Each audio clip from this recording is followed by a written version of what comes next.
మండలంలోని కోవూరులోని పాటూరు మందబైలు సెంటర్లోని Kuddus Basha ration shop number 12 ration సరుకుల పంపిణీ కార్యక్రమంలో తెలుగుదేశం పార్టీ కోవూరు ఎమ్మెల్యే వేమిరెడ్డి ప్రశాంత్ రెడ్డి పాల్గొన్నారు. ఈ సందర్భంగా అక్కడికి విచ్చేసిన ఎమ్మెల్యేకు పుష్పగుచ్చంతో ఘనంగా స్వాగతం పలికారు. ఈ సందర్భంగా ఎమ్మెల్యే మాట్లాడుతూ టీడీపీ కూటమి ప్రభుత్వం రేషన్ పంపిణీలో మార్పు తీసుకొచ్చి ఈ రోజు రేషన్ షాపులను పునః ప్రారంభించింది.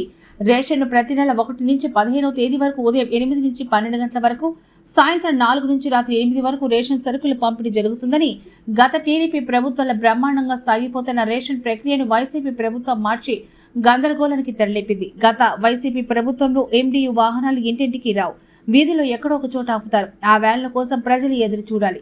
వ్యాన్ వద్ద బియ్యం తీసుకోకపోతే ఇక ఆ నెలలో కట్. ఇప్పుడు ప్రజలకు వీలైన సమయంలో ఎలాంటి హడావిడి లేకుండా వచ్చి సరుకులు తీసుకెళ్లొచ్చు. డీలర్లు, వృద్ధులు, దివ్యాంగులకు ఇళ్లకే వెళ్లి సరుకులు అందజేస్తారు. ప్రజలకు సౌకర్యవంతంగా ఉండాలని డిప్యూటీ సీఎం పవన్ కళ్యాణ్ పట్టుబట్టి రేషన్ పంపిణీ విషయంలో మార్పులు తీసుకొచ్చారు.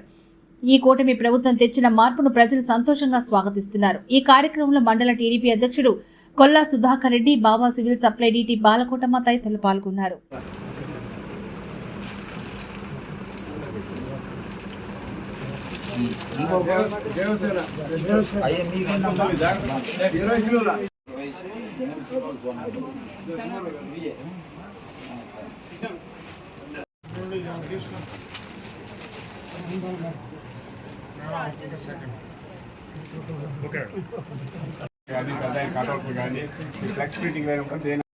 మన తెలుగుదేశం ప్రభుత్వం అధికారంలోకి వచ్చిన తర్వాత మానవతా దృక్పథం కలిగిన మన ముఖ్యమంత్రి వర్యులు శ్రీ నారా చంద్రబాబు నాయుడు గారి ఆధ్వర్యంలో ఇది వరకు గత ప్రభుత్వంలో రేషన్ షాపులు తీసేసి వ్యాన్ల ద్వారా ఒక్కొక్క దగ్గర వాళ్ళ పనులు మానుకొని ఒకే రోజు వెళ్ళి అక్కడ వ్యాన్ దగ్గర పోయి తీసుకుని వచ్చుకునే ఆచారం ఆపేసి మనం ఇప్పుడు కొత్తగా రేషన్ షాపుల వద్దనే 1వ తేదీ నుంచి 15వ తేదీ వరకు ఏ రేషన్ షాప్లో అయినా కూడా అక్కడ ఉన్న లబ్ధిదారులు తీసుకునే విధంగా డిజైన్ చేయడం జరిగింది. అదేవిధంగా ఇదొకటే కాకుండా మిగతా ఇప్పుడు ఎవరైతే 60 ఏళ్ళు పైబడిన వాళ్ళు ఉన్నారో వాళ్ళందరికీ ఇంటి వద్దే రేషన్ అందించాలి అని చెప్పి కూడా మన ప్రభుత్వం అందరికీ దిశానిర్దేశం చేయడం జరిగింది.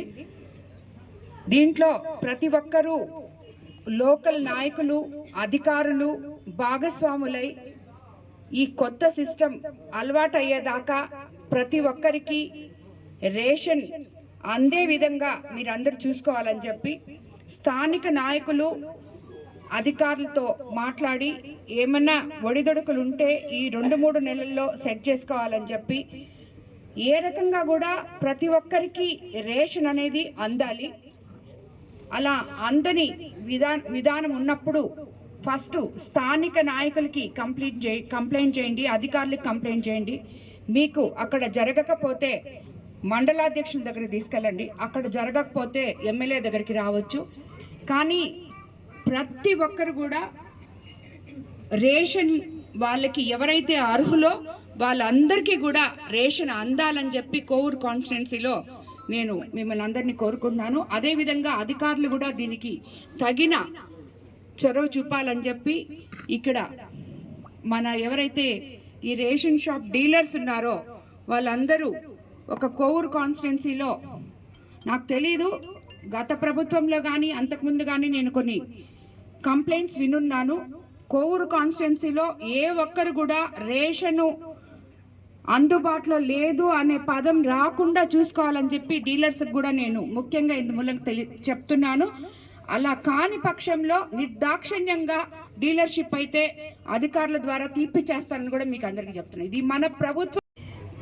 ఈ గత ప్రభుత్వం విధానాన్ని రద్దు చేసి ఉదయం 9 గంటల నుంచి 12 గంటల వరకు, సాయంత్రం 4 గంటల నుంచి 6 గంటల వరకు ప్రతి రేషన్ షాప్ దగ్గర ఇవి అందుబాటులో ఉంటాయి. మార్నింగ్ 4 to 8 సాయంత్రము. అదేవిధంగా రేషన్ షాపుల్లో సరుకుల వివరాలు నోటీస్ బోర్డు ద్వారా సమాచారం అందించేలాగా డీలర్స్ అందరూ కూడా దాన్ని ఏర్పాటు చేయాలి. 65 సంవత్సరాలు పైబడిన వృద్ధులకి దివ్యాంగులకు ఇంటి వద్దకే సరుకులు అందించే విధానం మొదలు పెట్టాలి. ఇకపై లబ్ధిదారులు తమ నివాస ప్రాంతాలకు దగ్గరలో ఉన్న ఏ రేషన్ షాప్ నుంచి అయినా కూడా సరుకులు తీసుకోవచ్చు. రైస్ కార్డ్ నమోదు డీలర్ దగ్గరే తీసుకోవాలనే నిబంధనలు ఏం లేదు. అదే కొత్త రేషన్ కార్డులు కూడా ఇప్పుడు ఎన్రోల్ చేసుకోవడానికి యాప్ ఓపెన్ చేస్తుంది. కాబట్టి అది కూడా మీ అందరూ కూడా కొత్త రేషన్ కార్డులు అధికారులతో లోకల్ లీడర్లతో సంప్రదించి ఎన్రోల్ చేసుకోవాలని చెప్పి కూడా మిమ్మల్ని అందరినీ నేను కోరుకుంటున్నాను. సామాన్య ప్రజల కోసం అట్టడుగు వర్గాల నుంచి ఈ సదుపాయం అందాలని చెప్పి ఆయన ఎంత కష్టపడైతే దీన్ని చేస్తున్నారో అందులో మీరందరూ భాగస్వాములు కావాలి. ఆయన ఏదైతే ఏ ఉద్దేశంతో ఇది చేశారో అది ప్రజలకి వాళ్ళ ద్వారా ఆయన మీ ద్వారా అందుబాటులోకి వెళ్ళాలని చెప్పి మిమ్మల్ని అందరినీ నేను కోరుకుంటున్నాను.